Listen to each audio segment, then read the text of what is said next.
time for the newspaper review. This is where we take a look at what's making the headlines around the world. There's plenty going on.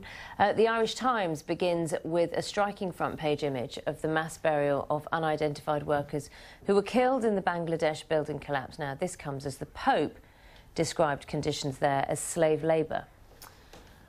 More practical concerns over the Bangladesh tragedy in the South China Morning Post today. It talks about Hong Kong manufacturers bracing themselves for strikes and protests as they're at their plants there.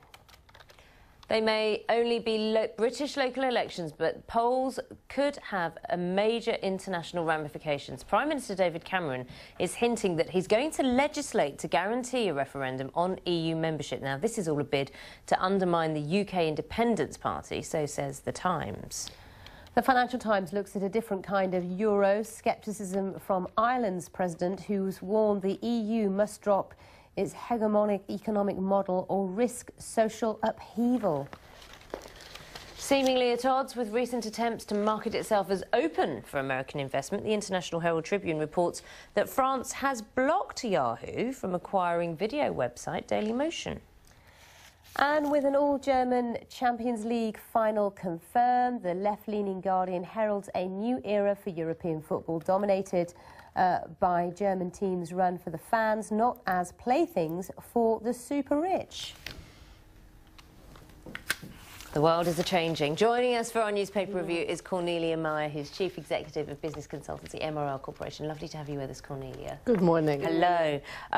OK, so we've been speaking to Ambarasan Ethirajan, our correspondent in Dhaka at the moment. Andrew North is also covering this for us. The mass burial of these unidentified workers is taking place today. It's been taking place the last couple of days. Not surprisingly, we've spoken and spoken about the business effects of this as well and how companies are reacting. The Pope has reacted, again, trying to spark something in our consciousness. What do you make of this? I think it's very timely and very good. If you look at this, this is very tragic. You see, you know, unidentified people being buried who were paid, as the Pope said, slave labour. He's right to spark this debate. The question is, though, will we change our behaviour when we go in Primark and we pick up that blouse that's a little bit cheaper?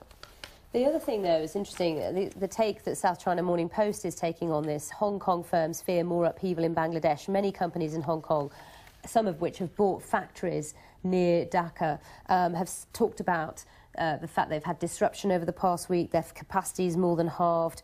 But one company is quoted as saying they still intend on investing further in Bangladesh next year. And some of the benefits are the fact that when clothes and other things are shipped from Bangladesh to Europe, there's much less tax in that system.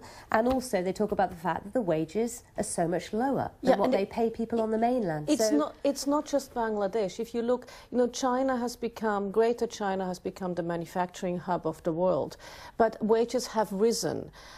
So you see that the Chinese are investing in Vietnam, they're investing in Indonesia, now also in Myanmar, into the places where the wages are still lower. And the added benefit of Bangladesh is exactly that treaty with the EU.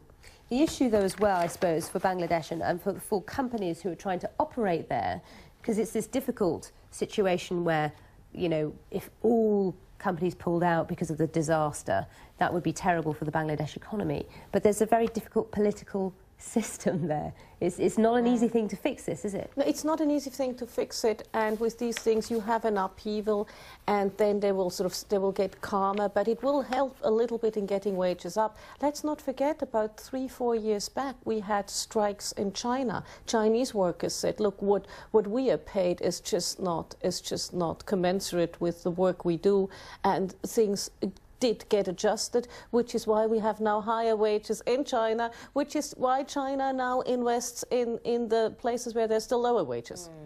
Let's move on to the Times. David Cameron made very clear to try to appease the potential supporters in the electorate that he would push through an EU referendum if he came in the next election in the UK. Well, pressure is building at home with a party, in case anyone doesn't know, outside the UK, called UKIP, the UK Independence Party, which seems to be giving the Conservatives a bit of a drubbing. Yeah. So he's shifting the goalposts in an effort to appease his party. Yeah, I mean, the UKIP is really, they're even more Eurosceptic than the very right-wing backbenchers of the Tories, the ruling party, are very, very Eurosceptic. So they're giving the Tories a run for the money. And what Cameron says is not that, he says he will put into law that there will have to be a referendum. So he's not putting the referendum earlier than he said, because he can't. He first has to negotiate with the EU, with 27 member states. But we have to think about how Europe's going to respond to this. This is not going to help the relationship, which is already sticky. Absolutely not. And if I'm Europe, I really don't want to. You know, if everybody who is a European member comes and wants to start renegotiating, there are 27 member states. That's just madness. Well, talking of which, you know, the Financial Times highlights the Irish president who warns of EU upheaval because of discontent, and there's lots of photographs of various May Day events going on, some of which are protesting, some of which are celebrating. But the article is highlighting the issues here of the feeling towards Brussels, the feeling that there needs to be change. It's not really working. Yeah, because Brussels has given so much, has mandated so much austerity. If you're Italian, if you're Greek. We have 26 million people unemployed and 112 million on the brink of poverty. That is, for, you know, OECD countries, quite astounding. So yes, but I'm not quite with the president here, because he says we need to have separate approaches. Actually, if you want to have one currency, you need to unify the approach. You've got to have one or the other. You can't sort of do a fudge in between. Exactly. So you can't have 27 fiscal systems and one currency. That just doesn't work. What on earth is happening in France? Now, President Hollande says he wants foreign investors to come into the country, foreign direct investment, and it must be happening.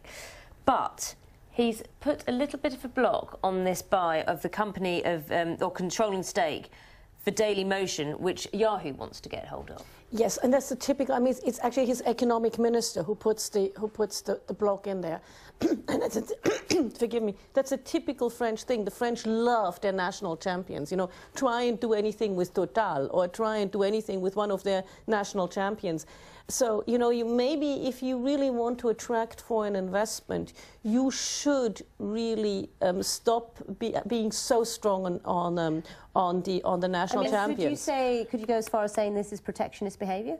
Absolutely, but the French are very good at that. But it's interesting when they have an advertisement which says, "C'est oui to France." These are advertisements that have been running in American newspapers. Yes, but who said governments always do as they say? Look, we're not going to make you talk football, but we are going to talk about cultural changes when it comes to football and how football teams are run. In the UK, very much you have big stars, don't you? And big salaries. Exactly. And perhaps that puts a bit of a... And white knights coming in from Russia to bail out clubs. Exactly, but perhaps it puts a bit of a dark cloud over the English game. But The Guardian's now taking a look at what's been happening in Germany. We've got an all-German Champions League final. We've got Bayern Munich and Borussia Dortmund. But it's looking at the culture of the football teams, and it's quite different, isn't it? It's quite different. I mean, if you look, it's the Anglo-Saxon. In the Anglo-Saxon world, we love stars. We love overpaid chief executives. We love these iconic figures. In Europe, in continental Europe, especially Germany, Switzerland, places like that, everybody should be a little bit the same. The Mittelstand is good. But you still have the rich. But you still have the rich, but the rich don't show so much that they're rich. Not ostentatious. But mind you, the guy who runs the Munich team is just under big fire in Germany because he has not declared some money that he has stashed away in Swiss bank accounts. So not all is well in the state of Germany either. OK. Still, there is an implication that perhaps this Germany being in there is victory for the old-fashioned values of football. We'll see. I wouldn't go that far. Perhaps they're just a better team. They just played better on the day. Yeah, more goals. Cornelia, it's always a pleasure having you with us. Thanks very much. Sally and I will see you very